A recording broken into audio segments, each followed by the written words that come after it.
ওটা তোমার গানের জন্যই এক আলাদা মাত্রা পেয়েছে। এতটাও ভালো গাই না আমি। গ্রামের সবাই বলে শহরে নাকি আমার মতো অনেক গায়িকা আছে। আছে তো, শহরে অনেক বড় বড় গায়িকা আছে, কিন্তু তোমার গলায়, তোমার স্বরে এক অপূর্ব স্নিগ্ধতা রয়েছে। এই নাও তোমার পারিশ্রমিক। দুঃখিত, এটা আমি নিতে পারবো না। আমি মিনা দিদির কথা এখানে এসেছি, আমার পারিশ্রমিক লাগবে না। তুমি এর আগে কখনো স্টেজে গান করেছো? গ্রামের যে কোনো অনুষ্ঠানে আমি গান করি, তবে সেখানে আমার গানের কেউ কদর করে না। সবাই বলে পড়াশুনো শিখেছিস, চাকরি কর, গান করে কি হবে। আচ্ছা, তুমি মিনা দিদিকে চিনলে কিভাবে? একবার গ্রামের এক অনুষ্ঠানে মিনা দি এসেছিল, তখন দুদিন আমাদের বাড়িতেই ছিল। সেই থেকেই পরিচয়। দিদি আমাকে বলেছিল যে আপনার এক বই প্রকাশ অনুষ্ঠানে যদি আমি গান গাই তাহলে খুব ভালো হয়। ও আচ্ছা, এই নাও, বইটা পড়ে জানিও হ্যাঁ কেমন। অবশ্যই জানাবো। আবার কবে আসছো তাহলে? এখন তো আর আশা হবে না, তবে মিনাদি বারবার বলছিল পরের মাসে বাড়ি ফিরবে, তখন একদিন আসতে। হ্যাঁ, ও তো এখন অন্য শহরে আছে। ঠিক আছে, পরে আবার হয়তো দেখা হবে। ভালো থেকো। হ্যাঁ আজ তাহলে আসি। হ্যাঁ, চলো, আমি তোমাকে স্টেশন পর্যন্ত ছেড়ে দিয়ে আসি। আচ্ছা চলুন। কিভাবে যে একটা দিন কেটে গেল বুঝতেই পারলাম না। চারু, তোমাকে অনেকদিন থেকেই একটা কথা বলবো ভাবছিলাম, কিন্তু বলতে পারছি না। কি? না না, থাক। আরে বলো না। আহ, আমি তোমাকে বিয়ে করতে চাই চারু। আমি তোমাকে ভালোবাসি। আমি জানি, কিন্তু তার জন্য তো আমার বাবার সঙ্গে কথা বলতে হবে। আমি আগামী মাসেই আমার বাবা মাকে নিয়ে তোমাদের বাড়িতে যাব। তুমি তোমার বাড়িতে বলেছো? হ্যাঁ বলেছি, বাড়িতে কারোর কোনো আপত্তি নেই, তবে তোমাকে একবার দেখতে চেয়েছে। ঠিক আছে, আমি পরের সপ্তাহে একদিন তোমাদের বাড়ি আসবো, কিন্তু যদি আমার বাবা রাজি না হয়? আমি ঠিক রাজি করিয়ে নেব। আচ্ছা, তোমার বাবা ঠিক কি কাজ করেন তুমি কখনো বলনি আমাকে। বাবা জিজ্ঞেস করছিল, আমি বলেছি ব্যবসা। আসলে আমি যখন খুব ছোট তখন বাবা আমাকে নিয়ে এই গ্রামে আসে। তার আগে আমরা শহরেই থাকতাম। আমার বাবার গ্রামে দুটো দোকান আছে। সত্যি বলতে আমি ছোট থেকে যখন যা চেয়েছি বাবা সবসময় আমাকে সেগুলো দিয়েছে। গ্রামে থাকলেও সচ্ছলভাবেই জীবন কেটেছে। কিন্তু বাবা আগে কি করতেন বা কেন শহর থেকে গ্রামে চলে এসেছেন সেসব আমার জানা নেই। সে যাই হোক, তোমার কথা শুনলেই বোঝা যায় তোমার বাবাও খুব ভালো, ঠিক তোমার মতো। বাবা মাঝে মাঝে বলেন অতীতে যাই ঘটুক না কেন চাইলে ভবিষ্যৎকে অবশ্যই বদলে ফেলা যায়। আমি বুঝি না বাবা এটা কেন বলেন। তুমি আমাদের গ্রামে আসলে দেখবে আমার বাবা কিভাবে সব মানুষের পাশে দাঁড়ায়। আর জানো, আমার বাবা একটা স্পেশাল। সেদিন বাবার হাতে রান্না করা মাংস ভাত খাবো। হ্যাঁ নিশ্চয়ই, কিন্তু এখন থেকেই বাবা? হ্যাঁ, পরে তো বলতে হবে, তাই আগে থেকেই প্র্যাকটিস করছি আর কি। ভালো ভালো। তাহলে সোমবার বাড়ি আসছো তো? না, সোমবার হবে না, বুধবার যাব। ঠিক আছে। তোমার কণ্ঠে যেন গ্রামের মাটির গন্ধ লেগে রয়েছে। গ্রামের প্রতি আমার এক আলাদাই টান, জানো তো মা। ছোটবেলায় আমি অনেকগুলো বছর গ্রামে কাটিয়েছি। গ্রামের সরলতা, একে অপরের পাশে দাঁড়ানোর মনোভাব, প্রাকৃতিক সৌন্দর্য উপভোগ করা, এগুলো খুব মনে পড়ে। এখানে তো সকাল হলেই গাড়ি ঘোড়ার আওয়াজ, কান ঝালাপালা হয়ে যায়। এটা ঠিক, গ্রামে একটা আলাদাই শান্তি রয়েছে। তোমার গানের গলা কিন্তু অপূর্ব। মিনার কাছেও আমি তোমার কথা অনেক শুনেছি। সামনাসামনি তোমার সাথে আলাপ হয়ে ভালো লাগলো। আপনারা সামনের মাসে আমাদের বাড়িতে আসছেন তো?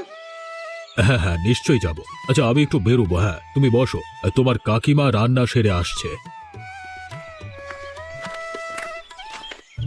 আমি তো কবে থেকে বাবুকে বলেছি তোমাকে নিয়ে আসতে। আসবে আসবে করতে করতে আজ শেষমেশ আসলে। হ্যাঁ, ও আমাকে অনেকদিন থেকেই বলছিল। তোমাদের গ্রামের ওদিকে অনেক ঐতিহাসিক জায়গা আছে, তাই না? হ্যাঁ আছে তো। আপনারা যেদিন যাবেন আমি গোটা গ্রামটা আপনাদেরকে ঘুরে ঘুরে দেখাবো। ও বাবা, তাহলে তো একদিনে ফিরতে পারবো না। কি আছে, দুদিন থেকে যাবেন। না বাবা, সেই ভুল আর না। ভুল মানে ঠিক বুঝলাম না। আজ থেকে প্রায় 15-16 বছর আগের কথা। তখন আমরা প্রায় এদিক ওদিক ঘুরতে যেতাম। কখনো 2-3 দিনের ট্যুর, কখনো আবার 5-7 দিনের। একবার 2 দিনের ছুটিতে আমরা এক গ্রামে ঘুরতে গেছি। বাড়ি ফিরেছি তখন প্রায় রাত 12টা। ঘরে ঢুকবো এমন সময় দেখি কয়েকজন ডাকাত দৌড়ে বাড়ি থেকে বের হচ্ছে। একজন তোমার কাকুর দিকে একটা ধারালো ছুরি ছুঁড়ে দিল। ওপরওয়ালার অসীম কৃপায় ওর কিছু হয়নি। ঘরে ঢুকে দেখি সমস্ত কিছু ছড়িয়ে ছিটিয়ে রয়েছে। ঘরে যত সোনা টাকা ছিল সব উধাও। সোফায় একটা টিফিন বক্স পড়েছিল, যার ভেতর মাংসের ঝোল ছিল। ডাকাতেরা বোধহয় ভুল করে সেই টিফিন বক্সটা ফেলে গেছিল। পরের দিন আমাদের এত মন খারাপ ছিল যে কিছুই রান্নাই করতে পারিনি। ডাকাতে রেখে যাওয়া মাংসটাই খেয়েছি।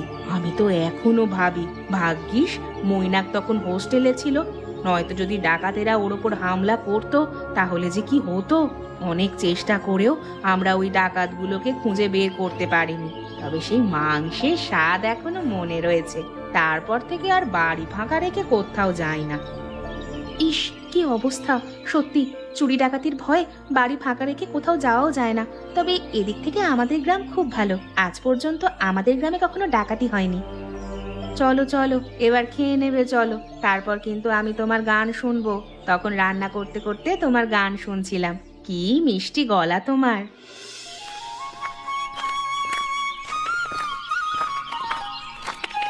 আরে আসুন আসুন দাদা, আপনাদের জন্যই অপেক্ষা করছিলাম। আপনার ছেলে আর দিদি আসলেন না? আসলে আজকে সকালে হঠাৎ করে বাড়িতে কিছু অতিথি এসে পড়ে, তাই আমি বললাম আমি একাই চাই। এবার থেকে তো আসা যাওয়া চলতেই থাকবে। ও আচ্ছা, ঠিক আছে। আসতে কোনো অসুবিধা হয়নি তো? না না, কোনো অসুবিধা হয়। গ্রামের মানুষজন খুব ভালো। আচ্ছা চলুন, আগে খেয়ে নেবেন, চলুন। না না দাদা, সকালে খেয়ে বেরিয়েছি, এখন আর ইচ্ছে করছে না। সে কি, খাবেন না কেন? আমি আপনাদের সবার জন্য একটা স্পেশাল জিনিস বানালাম। আপনি বরং একটা কাজ করুন, আপনি খাবারটাকে টিফিন বাক্সে প্যাক করে দিয়ে দিন। রাতে বাড়ি ফিরে আমরা সবাই মিলে খাবো। ঠিক আছে, তাই হবে। আপনি কি রিটায়ার্ড হয়ে গেছেন? না না, আরো বছর 5 বাকি আছে। ও আচ্ছা, ব্যাংকে আছেন না আপনি? হ্যাঁ, আমি, আমার ছেলে, ভাইপো, আমরা সবাই ব্যাংকিং সেক্টরই আছি। খুব ভালো, খুব ভালো। দাদা, যেটা বলতে আমার আজকে এখানে আসা সেটা হলো, আপনার মেয়েকে আমি আমার পুত্রবধূ করতে চাই। আমার বাড়িতে সবারই ওকে খুব পছন্দ। বিয়ের পরে ও যদি পড়াশোনা করতে চায় কিংবা গানটাকে পেশা হিসেবে বেছে নিতে চায়, তাহলে আমরা সেরকম ভাবে ওকে সহযোগিতা করব। ওর কোনো রকম সমস্যা হবে না। ওকে আমরা বাড়ির মেয়ের মতো করেই রাখবো। এ বিষয়ে আপনাদের কোনো আপত্তি নাই তো? না না, আমাদের কোনো আপত্তি নেই। ঠিক আছে, তাহলে আপনারা আগামী সপ্তাহে একদিন আসুন, সেদিন আমরা পাকা কথা সেরে ফেলবো। নিশ্চয়ই, শুভ কাজে দেরি করে লাভ নেই। চলুন আপনাকে আমাদের বাড়িটা ঘুরিয়ে দেখাই। তবে এই গ্রামে আপনি যে সবার প্রিয় সেটা কিন্তু আমি গ্রামে ঢুকেই টের পেয়েছি। সবাই আপনাকে ভীষণ সমীহ করে চলে। হ্যাঁ, এই গ্রামের সবাই আমাকে খুব ভালোবাসে।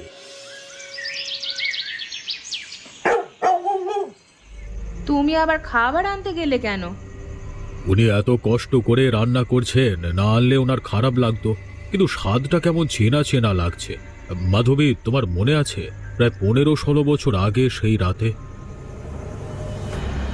হ্যাঁ তাই তো, মাংসটা খেয়ে আমারও সেটাই মনে হচ্ছে। এই ঝোল মাংসের স্বাদ তো সেই স্বাদের সঙ্গে একদম মিলে যাচ্ছে। এটা কিভাবে সম্ভব? চারু বলছিল এই মাংসটা নাকি খগেন বাবু ছাড়া আর কেউ বানাতে পারেন না, কারণ এতে খগেন বাবু একটা বিশেষ মশলা দেন, যেটা কেউ কোথাও কিনতে পাওয়া যায় না। তিনি বাড়িতে বানান। তাহলে কি সেই ডাকাতির সঙ্গে এর কোনো যোগ রয়েছে? আমি তো কিছুই বুঝতে পারছি না। আমার মনে হয় ওনাদের সম্পর্কে আরো খোঁজ খবর নিয়ে তবেই এগোনো উচিত। হ্যাঁ, তুমি ঠিক বলেছ। শুনেছি ওরা নাকি আগে শহরে থাকতো, পরে গ্রামে গেছে। শহর থেকে হঠাৎ ওনারা গ্রামে কেন গেল? শহরে থাকাকালীন ওনারা কি করতেন? এই প্রশ্নগুলোর উত্তর না জানা পর্যন্ত বিয়ের ব্যাপারে এগোনো ঠিক হবে না। কিন্তু তুমি যে বললে পরের সপ্তাহে ওদের পাকা কথার জন্য ডেকেছো। দেখি মৈনাককে বলে কোনোভাবে যদি তারিখটা পেছানো যায়। একটা কাজ করো, বিনয়কে একদিন ডাকো। ও তো ওই গ্রামে মাঝে মধ্যে যায়। তাছাড়া ও সাংবাদিক, আমার মনে হয় ও ঠিক কোনো খবর বের করতে পারবে। আর ও যখন আসবে তখন ওকে সেই ডাকাতির ঘটনাটাও খুলে বলবে, বুঝেছো? তাই করতে হবে। শোনো মৈনাক, ওদের বলে দিও এখন পাকা কথা হবে না। কেন বাবা? ওই পরিবারের সম্পর্কে ভালো করে না জেনে আমি কিছুতেই বিয়ের ব্যাপারে এগোবো না। সবকিছু তো ঠিক ছিল, তুমি নিজে গিয়ে পাকা কথার দিনক্ষণ জানিয়ে এসেছো। হঠাৎ করে এমন কি হলো যে তুমি বেঁকে বসলে? লোকেরা গ্রাম থেকে শহরে চলে আসে শুনেছি, আবার অনেকে শেষ বয়সে গ্রামে গিয়ে থাকে নিরিবিলি শান্ত পরিবেশে শেষ জীবনটা কাটানোর জন্য। তেমন ঘটনাও শুনেছি, কিন্তু হঠাৎ করে সংসার জীবনের শুরুর দিকেই বাচ্চাকে নিয়ে কে শহর থেকে গ্রামে যায় রে? ওরা শহর থেকে গ্রামে থাকতে চায়নি, শহর ছেড়ে পালিয়ে গেছিল। কেন জানিস? কেন? পুলিশের হাত থেকে বাঁচবার জন্য, কারণ ওই লোকটা একটা ডাকাত। বললি হলো ডাকাত? তোমার কথা ভুল হচ্ছে বাবা, উনি যথেষ্ট ভালো মানুষ, উনি ডাকাত হতে পারেনি না। আমার কাছে এখনো কোনো পোক্ত প্রমাণ নেই, তবে আমি যে প্রমাণটা পেয়েছি সেটা থেকে আমি সত্যটা বের করে নেব। তবে আমার মন বলছে আমার অনুমান সত্যি। বিনয়কে কালকে সকালে আমার সাথে দেখা করতে বলবে, আবার ওর সঙ্গে কিছু জরুরি কথা আছে। ঠিক আছে, তাই হবে। কি ব্যাপার বলতো, তোকে এত চিন্তিত দেখাচ্ছে কেন? আর বলিস না, সব তো ঠিকঠাকই ছিল, হঠাৎ মাংসের ঝোল খেয়ে বাবার মনে হচ্ছে চারুর বাবা নাকি ডাকাত। বলিস কি রে, মাংসের ঝোলের সঙ্গে ডাকাত হওয়ার কি সম্পর্ক? জানি না, ওকে ডেকেছে, তোকে এখন এই বিষয়ে তদন্ত করতে বলবে মনে হয়। দেখ ভাই, যাই হয়ে যাক না কেন, আমি কিন্তু চারুকেই বিয়ে করব। আমি জানি ও খুব ভালো মেয়ে। আমার তো কিছুই মাথায় ঢুকছে না। কাকু এখন বাড়ি আছেন? হ্যাঁ, তোর সঙ্গে কথা বলে অফিসে যাবে। ঠিক আছে, তুই চিন্তা করিস না, কোনো ভুল বোঝাবুঝি হচ্ছে নিশ্চয়ই, দেখিস সব ঠিক হয়ে যাবে। হঠাৎ কি হলো রে মা? ওরা বিয়ে পিছিয়ে দিতে চাইছে কেন? জানি না, তবে মৈনাক বারবার জিজ্ঞেস করছে আমরা শহর থেকে গ্রামে কেন আসলাম। কি হয়েছে বাবা, তুমি এত ঘামছো কেন? শরীর খারাপ লাগছে? না না, আমার কিছু হয়নি, আমি ঠিক আছি। আমি এ ব্যাপারে পরে কথা বলছি। হ্যাঁ, তুমি এখন একটু বিশ্রাম নাও, আমি রাতে রান্নাটা করে ফেলি। তুই আমাকে ভুল বুঝিস না মা। আমি তোমাকে ভুল বুঝবো কেন বাবা? বাবা, তুমি কাঁদছো কেন? কি হয়েছে বলো আমাকে। তুই তখন খুব ছোট, তোর মায়ের ক্যান্সার ছিল, ঠাকুমার হঠাৎ ব্রেন স্ট্রোক হলো, দ্রুত অপারেশন করতে হবে, 3 লাখ টাকা প্রয়োজন। আমি তখন ব্যবসা করতাম, সেই কারণে অনেক মানুষের সঙ্গে পরিচয় ছিল। অনেকের কাছে টাকা ধার চাইলাম, কেউ দিতে পারলো না। তখন আমাদের পাড়ার এক মাস্তান বিনোদ নিজে থেকে আমার কাছে একটা প্রস্তাব দিল, ওদের সঙ্গে ডাকাতি করতে হবে। আমার কাছে কোনো উপায় ছিল না, বিশ্বাস কর। ওই অপারেশনের আগে তোর ঠাকুমা মারা গেল, তার কিছুদিন পর তোর মা। ওরা আমাকে দল থেকে বেরোতে দিচ্ছিল না, তাই আমি তোকে নিয়ে গ্রামে চলে আসি। বিশ্বাস কর, তারপর থেকে আমি আর কোনো দিন অন্যায় করিনি, কোনো দিন না।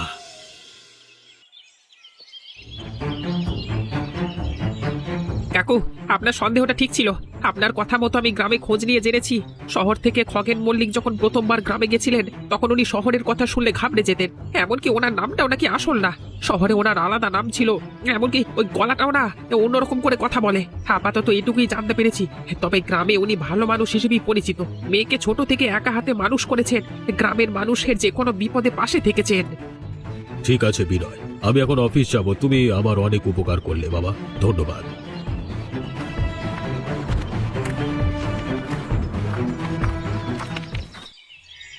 কিরে, কি মনে হচ্ছে, বাবা কি রাজি হবে না আর? বুঝতে পারছি না, তবে কাকু যেটা অনুমান করেছিলেন সেটা তো সত্যি। তুই একজন ডাকাতের মেয়েকে বিয়ে করবি?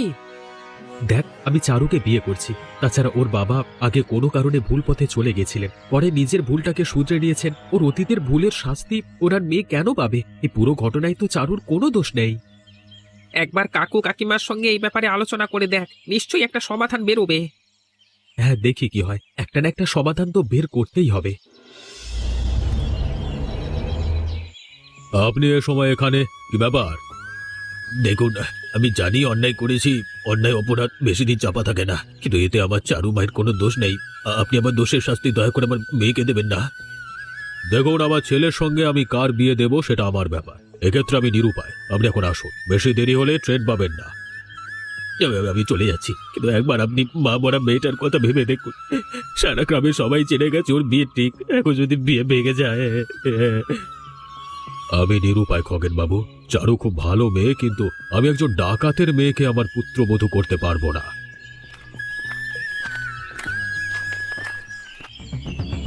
বাবা, তুমি এভাবে ওনাকে অপমান করতে পারলে?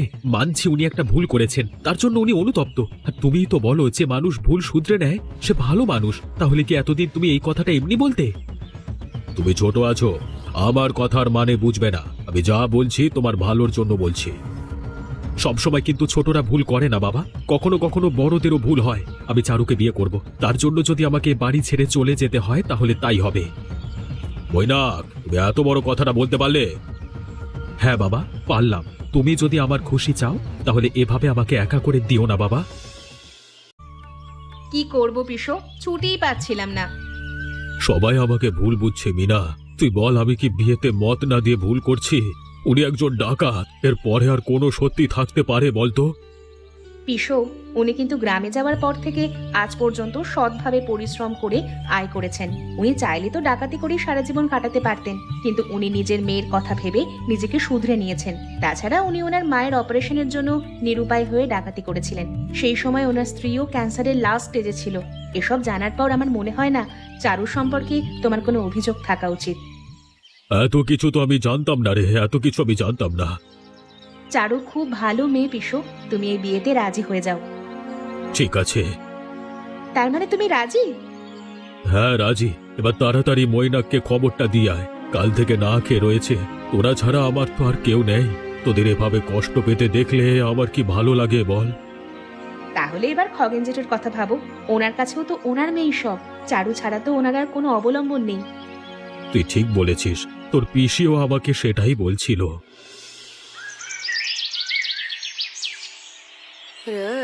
আপনি তো ভীষণ স্বার্থপর মানুষ। এই যে নিজেকে মারবার চেষ্টা করছিলেন, যদি আপনি মারা যেতেন আপনার মেয়েটার কি হতো শুনে? আমি যদি মারা যেতাম তাহলে তো আর আপনার কোনো আপত্তি থাকতো না। বাহ, আপনি মহান হতে গিয়ে আমাকেই তো সবার চোখে অপরাধী বানিয়ে দিতে। যা হয়েছে ভুলে যা, তাড়াতাড়ি সুস্থ হয়ে উঠুন। সামনে অনেক কাজ, সব আবার একার ঘাড়ে চাপিয়ে দিলে হবে না।